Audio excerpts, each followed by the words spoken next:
सनातन धर्म के नाम पर धमकियां देने की दुकान खोल ली है। अगर किसी को यह धमकी लगती है तो उसे लगना चाहिए। क्या करेंगे बुलडोजर का? आत्मरक्षा। प्राण अगर जाते हो चले जाएं, पर सनातन की चर्चा, घर घर राम पहुंचाने की चर्चा नहीं हम छोड़ेंगे। आप इस तरह की बातें करेंगे, भाला की बात करेंगे, बंदूक की बात करेंगे, गोली की बात करेंगे तो धमकी मिलेगी, नफरत पैदा होती है, दीवारें खड़ी होती है। उनके मंचों से मारने काटने की बात होती तब नहीं। राम की यात्रा पर कब तक पत्थर सहेंगे? शास्त्री जी, कुछ लोग आपको पीठाधीश्वर मानते हैं, कुछ लोग गुरु मानते हैं, लोग महाराज कहते हैं, लेकिन आप जिस भाषा का प्रयोग करते हैं वो इस गरिमा के अनुकूल नहीं लगती कई बार। जैसे जिस सनातन धर्म की आप बात करते हैं वो वसुदेव कुटुंबकम सबसे पहले तो संयम, धैर्य, भाषा पर नियंत्रण, ये सब। लेकिन कब तक धैर्य, कब तक संयम? राम की यात्रा पर कब तक पत्थर सहेंगे? पालघर के संतों को बर्बरता के साथ मारा जाता है, कब तक सहेंगे? रामचरितमानस की प्रतियां जलाई जाती हैं, कब तक सहेंगे? संतों को पाखंडी इस देश में बताया जाता है, कब तक धैर्य और संयम रखें? एक दिन भगवान का भी धैर्य खो गया था और उन्होंने भी बाण मार करके समुद्र को सुखा दिया था और रावण का दमन कर दिया था। तो हम कब तक धैर्य, ये भोले भाले लोग, ये भोले भाले सनातनी कब तक ये धैर्य सहेंगे? और एक बात हम आपकी अदालत में बोल देते हैं, सनातन के लिए अगर हमारे प्राण जाते हों और अगर लोगों की दृष्टि में हम असंयमित हैं तो ये हमें बने रहने दीजिए। देखिए, सनातन धर्म के बारे में आप अच्छी बातें कहें, किसी को आपत्ति नहीं है, लेकिन अभी जो आप इतनी जोर जोर से कह रहे थे कब तक बर्दाश्त करें, कब तक बर्दाश्त करें, तो कौन आपको बर्दाश्त करने को कह रहा है? जो ये प्रतियां जला रहे हैं, जो संतों को मार रहे हैं, जो सनातन के खिलाफ झूठा प्रचार कर रहे हैं, जो संतों के खिलाफ और सनातन की संस्कृति को छिन्न भिन्न करने के लिए मूवी बना रहे हैं। जब आप ऐसी बातें कहते हैं ना तो असदुद्दीन ओवैसी जैसे लोगों को ये कहने का मौका मिलता है कि इन लोगों को अनाप शनाप बातें करने का अधिकार दे दिया सरकार ने। उनको लगता है कि इस तरह की बातें करते हैं उससे समाज में नफरत पैदा होती है, दीवारें खड़ी होती हैं। उनके मंचों से मारने काटने की बात होती तब नहीं। अक्षरधाम में 40 हिंदुओं को मारा जाता तब नहीं है। उनके खुले मंच पर धर्म परिवर्तन करवाया जाता है तब कुछ नहीं होता है। उनके खुले मंच पर संतों को, कितने संतों की हम आपको वीडियो क्लिप ना दिखा दें, उनके खिलाफ टिप्पणी की, गाली बकी गई, यहां तक कि हमको भी रोज 500 गालियां आज दी जा रही। तो क्या ये सही है? जब आप इस तरह की बातें करते हैं ना तो फिर सवाल ये उठता है कि आपकी सुरक्षा के लिए टैक्स पेयर क्यों पैसा दे, जनता क्यों पैसा दे? आप इस तरह की बातें करेंगे, भाला की बात करेंगे, बंदूक की बात करेंगे, गोली की बात करेंगे तो धमकी मिलेगी। हाँ मिलेगी, लेकिन हमने कभी बंदूक की बात नहीं की, हमने भाला और माला की बात की। और रही बात सुरक्षा की, तो प्रत्येक नागरिक की सुरक्षा करने की जिम्मेदारी भारत सरकार की है और हमें अपने इष्ट और भारत की सरकार पर भरोसा है, वर्तमान सरकार पर भरोसा है। साधु संत के तुम रखवारे, असुर निकंदन राम दुलारे, एक तो हमारा पहला भरोसा ही है। हमारे इष्ट हमारे हनुमान जी है और हमारा ये धमकी नहीं है।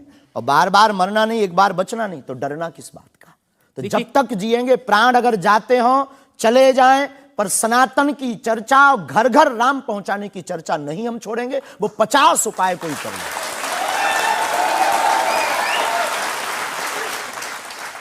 कोई ना कोई डर तो है। आप कहते हैं कि मैं अब बुलडोजर खरीदने वाला हूं, हिंदुओं एक हो जाओ, पत्थर मारने वालों पर बुलडोजर चलाओ। ये भी हमारा अहिंसात्मक बयान है, पूर्ण अहिंसात्मक। बुलडोजर कब से अहिंसात्मक हो गया? वाह, ये कुआं खोदने के भी तो काम आता है। तो हमने कहा कि अगर राम की यात्रा पर कोई पत्थर फेंकेगा तो बचाने के लिए भाई बुलडोजर खरीदो। और अगर किसी को अपनी शरीर की दिक्कत है या किसी को अपने पंथ को दिक्कत है, वो क्रेन खरीद ले, हमें क्या दिक्कत है? हम कोई रोक नहीं रहे हैं, लेकिन अभी हमारे पास इतना रुपया नहीं आया कि हम बुलडोजर लें। और अगर आप लोग सहयोग करेंगे तो हम रख लें। देखिए,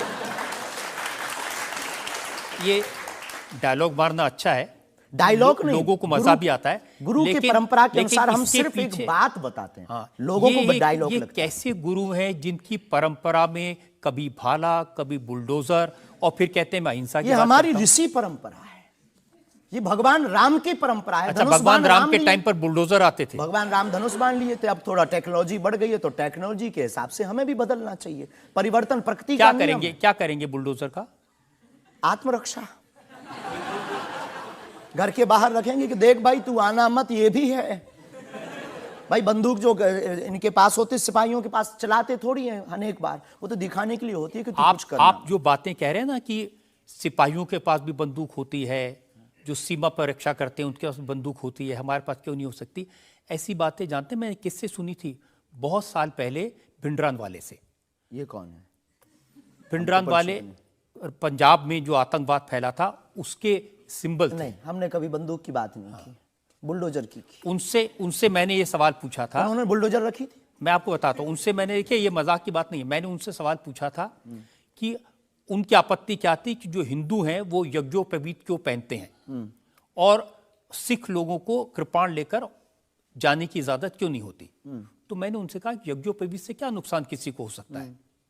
तो उन्होंने कहा नहीं, इससे भी गला घोट के मारा जा सकता है। मैंने कहा आप तो बंदूक की बात कर रहे हैं। तो उन्होंने यही कहा था कि सिपाहियों के हाथ में भी तो बंदूक होती है, वो भी आत्मरक्षा के लिए। तो ऐसी बातें जो लोग गुरु परंपरा के लोग हों उनको नहीं कहनी चाहिए। आपकी दृष्टि से कह सकते हैं, लेकिन हमें लगता है कि आत्मरक्षा के लिए सब कुछ जरूरी है, वो वर्तमान समय में आवश्यक है। और बुलडोजर की बात अगर कहें तो बुलडोजर का पूर्ण अहिंसात्मक बयान है, और किसी व्यक्ति से अगर आप जोड़ रहे हैं तो वो उसका निज मत है। हमारा मत बंदूक की तरफ। सनातन धर्म का मत क्या है? सनातन धर्म का मत है सनातन सत्य, अहिंसा, दया, क्षमा, दान, जप, तप। मारकाट की बात तो नहीं करता। वीरता भी है, ये वीरता का प्रतीक है बुलडोजर। ऐसा लगता है कि जैसे आपने सनातन धर्म के नाम पर धमकियां देने की दुकान खोल ली है। अगर किसी को यह धमकी लगती है तो उसे लगना चाहिए, क्योंकि प्रत्येक भारतीय नागरिक को बोलने का अधिकार है, और हमें भी बोलने का अधिकार है सनातन के लिए, क्योंकि हमारा जन्म सनातन के लिए हुआ, हमारा जीवन सनातन के लिए है, और हम मरेंगे भी सनातन। बोलने पर आपत्ति नहीं है, हम धमकी देने पर आपत्ति है। हम धमकी नहीं देते, हम सिर्फ ये कहते हैं कायदे में रहो तो फायदे में रहो। ये भारत राम का देश है।